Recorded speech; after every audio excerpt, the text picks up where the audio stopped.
Assalamualaikum dear students and dear CSS aspirants, welcome back. हम CSS 22 का जो MPT का पेपर था उसको सॉल्व कर रहे हैं. हमने पार्ट 2 पहले कर चुके हैं जिसमें हम लोगों ने इंग्लिश, उर्दू और इस्लामिक स्टडी का पोर्शन किया. अभी हमारे पास बेसिक मैथ का पोर्शन है जो बहुत ही आसान था. कहता फाइंड द, पहले 91 से स्टार्ट करते हैं. कहता find the percentage of the 0.001. तो आपको पता परसेंटेज का मतलब है 100 में से. परसेंटेज, सेंट का मतलब 100, पर 100 में से. तो इसको आपने सिंपल 100 से मल्टीप्लाई करना है. तो ये 20 इधर आके आपका ये आपका पॉइंट आ जाएगा. आपका पॉइंट यहाँ पे आ जाएगा. सिंपल आसान क्वेश्चन जो कि मतलब देख के आके बंद मतलब करके. इधर आगे क्वेश्चन की तरफ चलते हैं जी. हमारे पास जो 93 है तो what is the square root of 25 minus 25. तो इसका स्क्वायर रूट लें तो -5 ईटा आना चाहिए. Dear find the answer of the series -3 3 को 3 टाइम मल्टीप्लाई किया लेकिन माइनस में किया तो इसका आंसर आएगा -27. माइनस क्यों आया? क्योंकि ये ऑड में मल्टीप्लाई है. अगर इवन में मल्टीप्लाई होता -4 टाइम होता या 8 टाइम 6 टाइम तो ये प्लस में होना था. अब इवन और ऑड का मेरे को पता है. इवन वो नंबर होते हैं जो 2 पे डिवाइड होते हैं और ऑड वो नंबर होते हैं जो 2 पे डिवाइड नहीं होते. इवन जो होते हैं ये 2 पे. तो what is the square root of -25 का बताओ. आपको स्क्वायर रूट लें. स्क्वायर रूट का मतलब होता है कि आप इसको स्क्वायर रूट ये बोलते हैं कि इसका स्क्वायर रूट क्या है. तो -25 का आपको पता होता है 25 का तो आपको पता 5 आएगा. अब माइनस या प्लस स्क्वायर रूट होता है -1 का वो आयोटा होता है. तो इसका आना चाहिए -5 आयोटा जो कि इनमें से कोई नहीं है. तो आंसर डी करेक्ट है. Let x is equal to -4 + 4 the value of x will be. तो आपको पता है ये अलजबरा का क्वेश्चन है. तो इसमें से जो वेरिएबल होते हैं इनको वन साइड पे कर लेते हैं, कांस्टेंट को वन साइड पे. तो ये वेरिएबल है इसको इधर ले जाएं तो ये 5x बन गया. सॉरी 4x हो चला गया तो +5 है. तो ये 5 जो इधर मल्टीप्लाई हो रहा है इधर आके डिवाइड हो जाएगा और ये 4/5 5/4 नहीं आएगा. If sum of all 10 values in the data set are 10 then what will be the average. आपको पता है एवरेज होती है sum of the value divided by the number of value. तो अगर sum 10 है तो वैल्यू भी 10 है. 10 को 10 पे डिवाइड करें तो आंसर 1 आना चाहिए. एवरेज का फार्मूला होता है एवरेज इज इक्वल टू होती है sum of values number of value. तो सम ऑफ वैल्यू हमारा 10 है. Number of value data set भी हमारा 10 है. 10 को 10 पे डिवाइड करें तो 1 आना चाहिए. ये देखें 2 वेरिएबल को मल्टीप्लाई किया. ये अलजबरा का क्वेश्चन बहुत ही आसान. अगर इसी तरह 2 वेरिएबल 3 4 5 अगर उनका वो आपस में मल्टीप्लाई हो रहे हो तो उनकी जो पावर है वो आपस में ऐड हो जाती हैं. तो इसकी 1/2 पावर है, इसकी -1/2 पावर है. तो +1/2 और -1/2 0 बन जाएगा. तो x की जो पावर है वो बन जाएगी 0 और x की पावर किसी की पावर भी 0 हो तो उसका आंसर होता है 1. तो इसका आंसर ये नहीं है, इसका आंसर बल्कि 1 है. तो प्लीज़ ये करेक्ट कर लीजिएगा. 96 का आंसर 1 है. क्यों 1? क्योंकि इसकी पावर 0 है. जिसकी पावर 0 हो वो 1 के इक्वल होता है, 0 के नहीं होता. Late -2x + 3. ये देखें ऑड पावर है तो ये आपको पता माइनस तो माइनस ही रहेगा. 2 का 3 टाइम पावर ली तो 8 बन गया. x की 3 ली तो x की 3 बन गया. आंसर ये ठीक. Let x/2 - x/4 is equal to 2 then find the correct answer. तो इसमें आपने क्या करना है, सबसे पहले आपने इनका एलसीएम लेना है. -x तो x इज इक्वल टू हो जाएगा 4 यानी आपका असल में एलसीएम आ जाएगा x/2. आप जब इसका एलसीएम लेंगे नीचे 4 इधर आके मल्टीप्लाई होकर 8 बन जाएगा. 2x में से x को माइनस करेंगे तो x बच जाएगा. तो x इज इक्वल टू 8 आपका आंसर. क्वेश्चन नंबर 19 है डियर स्टूडेंट्स. क्वेश्चन नंबर 19 बहुत ही आसान लेकिन थोड़ा सा सॉल्व करने वाला है कि x की पावर 2/3 इज इक्वल टू 64. तो इसका आंसर 16 आता है. 16 कैसे आता है? आपने सबसे पहले क्या करना है कि आपने जनाब जो है इसकी पावर जो है इसका क्यूब रूट लेना है. जब क्यूब रूट लेंगे तो इसका जो 3 कट जाएगा तो x की पावर 2 इज इक्वल टू आ जाएगी जो है वो 64 का क्यूब के बराबर आ जाएगी. जब इसका 64 का आप लेंगे स्क्वायर लेंगे तो इसका वो जो स्क्वायर रूट वाला जो है वो ख़त्म हो जाएगा इसके बाद। तो ये बहुत ही आसान, मैं इसकी आपको पिक बना के शेयर कर दूंगा और डिस्क्रिप्शन में मैं आपको ये पूरा क्वेश्चन सॉल्व कर दूंगा। तो इसका 16 कैसे आता है, तो ये बहुत ही आसान क्वेश्चन है। तो लेकिन थोड़ा सा ये है कि लेंथी है, अगर आपको उसको टाइम लग रहा है तो आप इसको स्किप करें, आगे मूव करें, इसको आखिर में रख लें और आखिर में अगर आपके पास टाइम है तो सॉल्व कर लें, नहीं तो आप इसको लीव तो नहीं करना क्योंकि नेगेटिव मार्किंग है, आपने इसको सॉल्व तो करना ही करना, लेकिन इसको आखिर में कर लें, थोड़ा सा इसको सॉल्व करने वाला। The angle made by the two line is called, तो उसको वर्टेक्स कहते हैं, रेज नहीं कहते बल्कि वर्टेक्स कहते हैं। इसका आंसर बी है। A polygon which consist of 8 sides is called, तो उसको ऑक्टागन कहते हैं।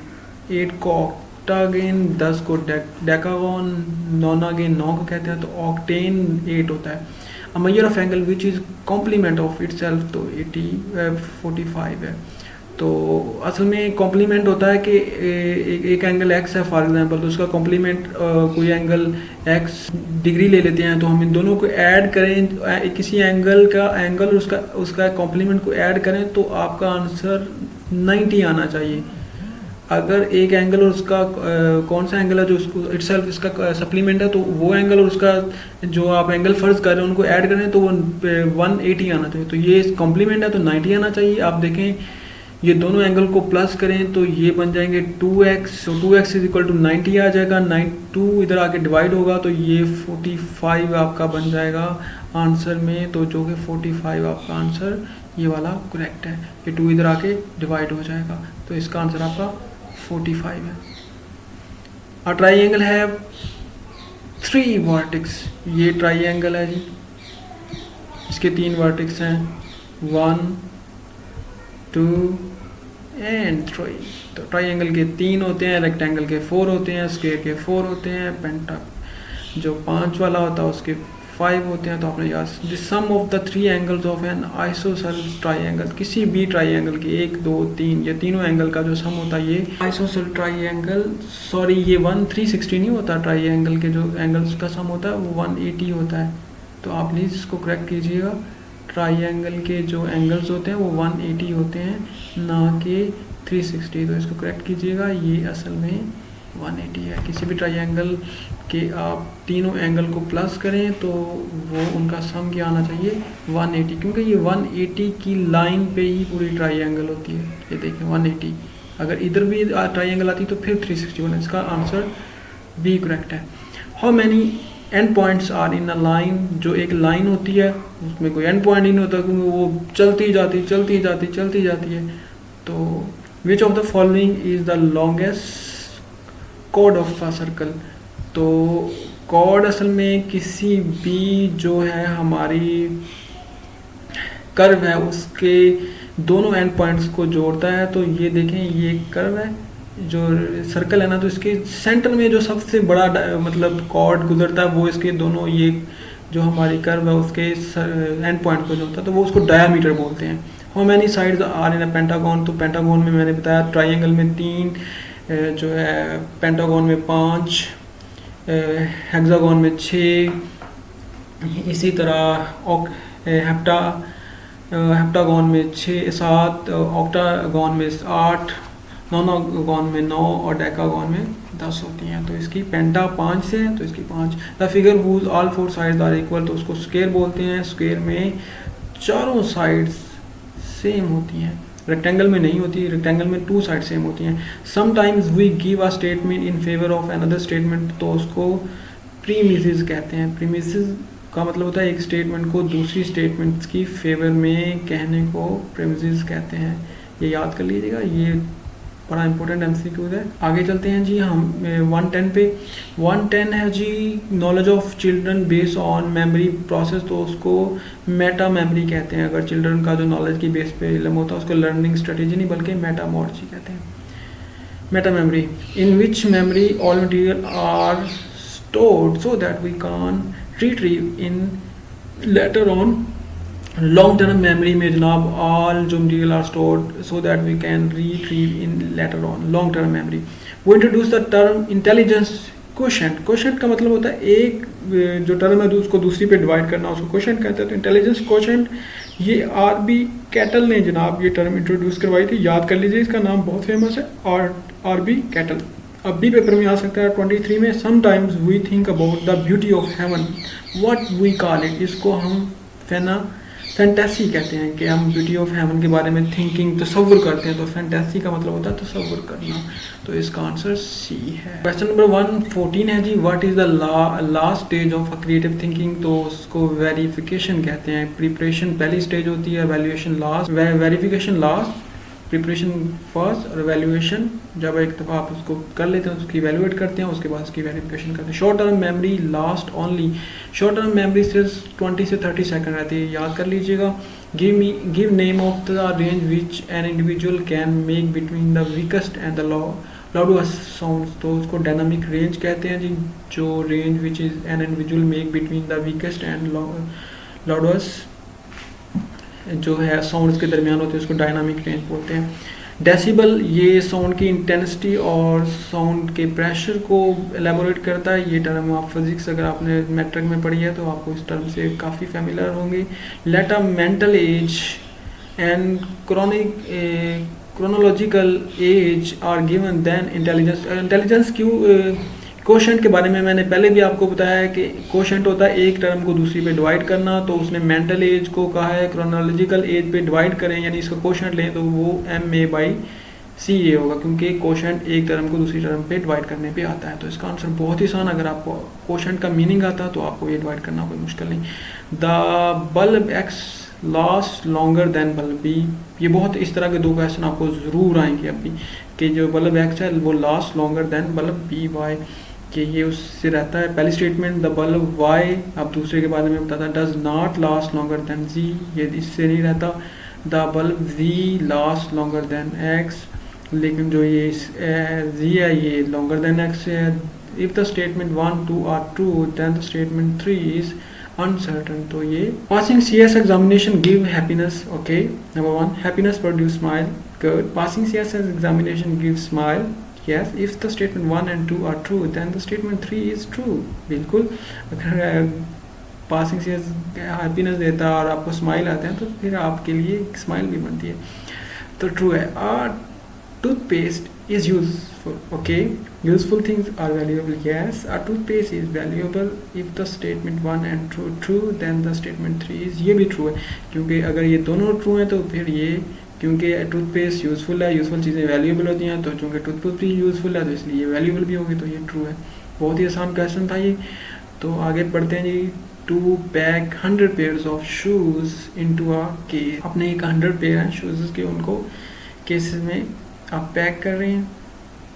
And that each holds 20 shoes, और एक पैक के अंदर 20 हैं। Then how many cases do we need, that each holds 20 shoes और हर पेयर के अंदर 20 शूज़ हैं। How many cases do we need, तो हमें ये 10 चाहिए। हर केस में 20 शूज़ आते हैं, आपको पता है, और 20 शूज़ का मतलब है कि हर केस के अंदर 10 पेयर आते हैं, क्योंकि 2 शूज़ मिलके एक पेयर बनाते हैं। तो हमारे पास असल में पेयर 100 है, शूज़ हमारे पास 200 है।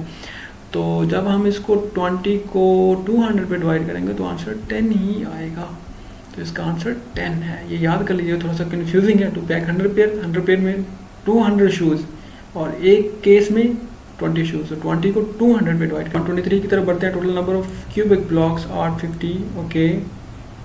To construct a solid cube with none left over, what will be the minimum number that needs to be taken.